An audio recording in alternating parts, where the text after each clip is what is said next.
போறீங்க?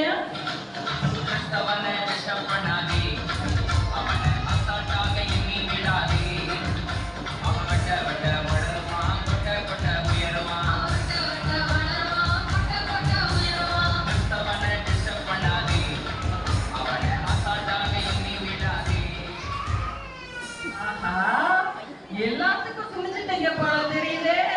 ஒரே அரட்ட போவீங்க. டிஸ்டர்ப்லாம் பண்ணக்கூடாது, நாங்க செய்வோம். அம்மாடி பயங்கரமா இருக்கு.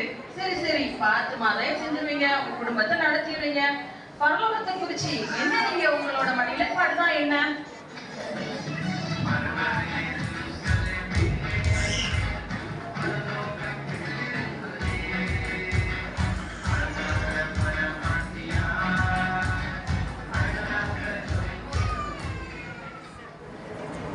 வா, பரலோக நம்பிக்கை உங்களுக்கு நிறைய இருக்கு. கடவுள் உங்களை ஆசீர்வதி